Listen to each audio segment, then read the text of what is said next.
Also over on our side, we have CBC Radio Canada. Now, for those of you that like local topical discussion, Radio Canada does all kinds of conversation pieces about right here in the country of Canada, as well as locally in Nova Scotia. Also on Radio Canada 2, they do all kinds of music, including classical and a lot of jazz. Now, if you're not into CBC Radio Canada, there's still lots of cool stuff in this building, including a recording studio. And they've recorded artists like Great Big Sea from over in Newfoundland, one of my favorite maritime music bands, as well as Anne Murray, and the second national anthem of Canada, recorded right here in this building. Does anyone know what the second national anthem of Canada is? Hear it every Saturday night. Yeah, Hockey Night in Canada. Recorded right here, actually, in the CBC Canada building in the city of Halifax. All right, now as we get ready to come through the lights, if you look just ahead here, coming up on your left, you'll see we have the public gardens. And the public gardens here, the public gardens are the oldest Victorian-style gardens in the entire country of Canada. And these ones, you can go and have a look around. Very, very beautiful, as you can see. You'll also notice we have a pond here. Now this pond has a bit of a sad story to it called Griffin's Pond. And Griffin's Pond was named after the last person to be hanged to death here in Halifax. Now this guy named Griffin came over from Ireland. He was charged with the murder of his wife, and he was put to death by this pond. Unfortunately, however, we found out a couple of weeks too late that he didn't actually do it. Kind of hard to take that one back, yeah. So we did the next best thing, and we named a pond after him. We're even. Maybe not. Over my shoulder, we also have a very large cemetery here called Camp Hill Cemetery. Camp Hill got its name because it was the closest you could get to Citadel Hill while remaining out of their cannon fire. And Camp Hill has two very famous people, and you can go in and check out their gravestones. One is Alexander Keith, the brewmaster here in Halifax, founder of Keith's Beer. Also, we have Joseph Howe. Now, Joseph Howe is known as the father of responsible government. He was a politician and a journalist here in the city, and in his newspaper he wrote some things that made the higher-ups of the government a little mad, and they charged him with treason. Of course, a very big charge, so he said, you know what, I believe in freedom of speech, I believe in the accountability of the government, I'm going to defend myself. So he did. He stood up and he spoke very eloquently for 6 whole hours straight. Got off on all charges, went on to become the Premier and the Lieutenant Governor of Nova Scotia, and we do thank him for our extensive rights here in Canada today. All right, we're coming past the public gardens once more, and you'll see a red roof bandstand in there amongst the trees. That bandstand was given to Queen Victoria on her Golden Jubilee, 50 years in service, and to this day we do have people come in and perform on the bandstand. Now, if you want to go into the gardens, it's totally free. There's no price of admission whatsoever. It's open from dusk until dawn every single day of the week, May all the way to November. The only thing we do ask of you is that you don't feed the ducks, because we actually have some of the fattest ducks in the world, and they stopped flying south for the winter. So it's now illegal to feed them in the gardens. All right, I need everyone's help here for a minute. We're entering into a very popular street, so I need a woo on 3. Ready? 1, 2, 3. Woo! All right. That is how you properly enter Spring Garden Road by law here in Halifax. Now, Spring Garden Road is the busiest street, not only in Halifax, but also the busiest street east of St. Catherine Street, all the way over in Montreal. We get about 25,000 people up and down these streets every single day. And if you look around, you can see why we get so many visitors. There's lots of places to eat. There's also lots of places to shop. And if you've done your eating and you've done your shopping, you can go into Park Lane Mall here, just under the maroon cover. Park Lane Mall has more places to eat and shop, but also an Empire Theater inside. Only in-mall movie theater here in the city of Halifax. I love the movies myself. I try to go as often as I can. Now, over on our left, we also have a great spot to pick up something to remember your trip to Nova Scotia by, and this is Jennifer's of Nova Scotia.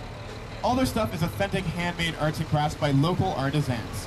80% of it made right here in Nova Scotia, the rest made throughout the provinces. And as you can see, there's everything from glass work, toll painting, photography, and even clothing in there.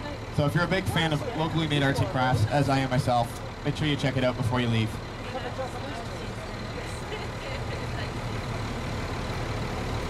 Do we have any wings fans on board?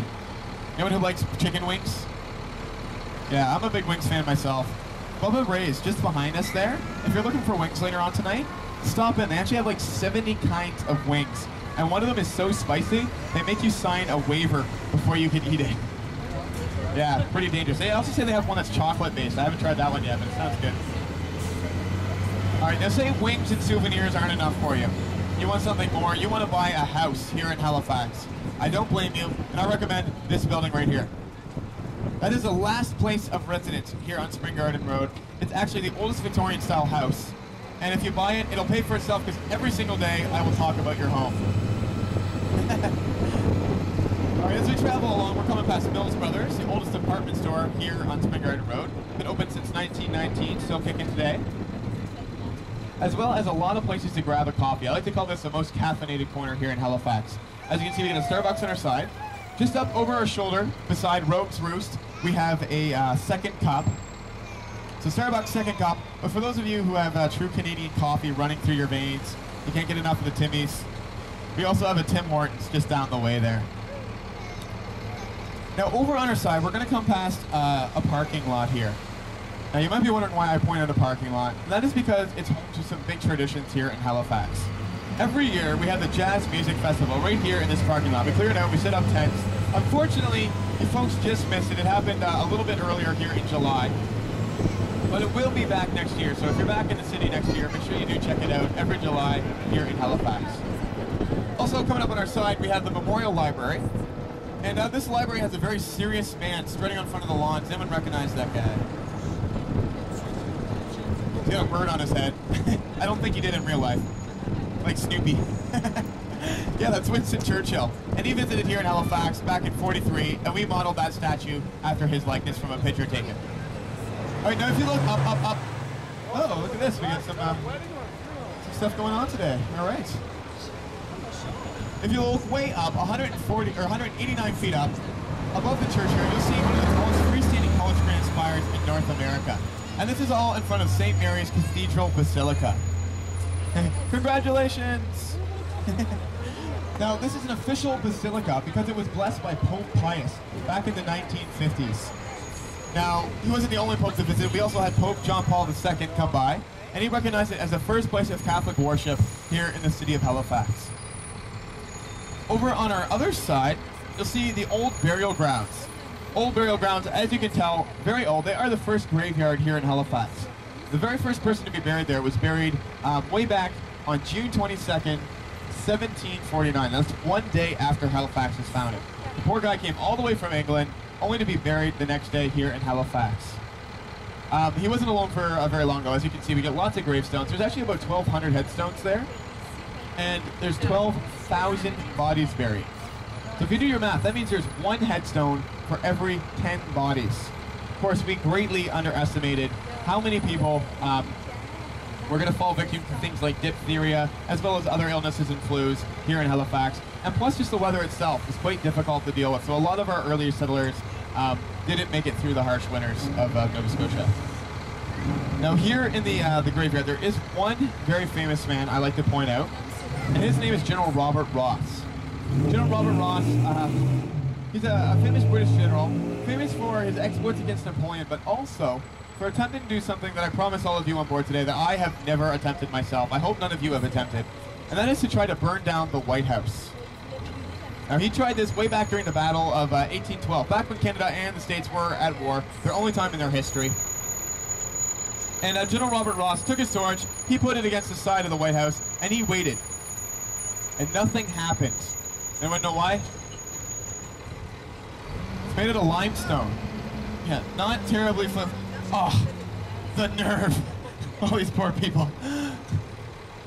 So he put it inside the building. All they did was tarnish it. So they decided, oh, that's easy. They get some white paint, and they painted the whole building white. It was originally a little bit of a pinkish color from the limestone.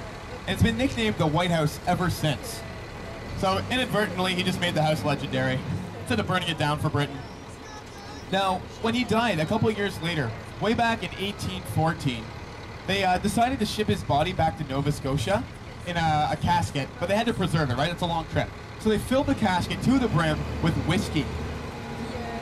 Yeah, kind of an odd thing to do. A bit of a waste of whiskey. However, they decided they didn't want it to let all that whiskey go to waste. So at his funeral, his best men took their cups and they dipped it in the whiskey and they drank in honor of General Robert Ross. Yeah, kind of gross, but they said at least it had a very full-bodied flavor. Oh, goodness.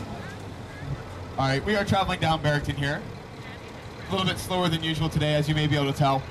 Barrington, one of the main arteries of Halifax. We do get a lot of traffic up and down the street every day. And you may notice there's a ton of buses here. The reason we get so many buses on Barrington Street is because just down over my shoulders, at the end of the street here at Scotia Square Mall, we have one of the largest bus terminals in the city.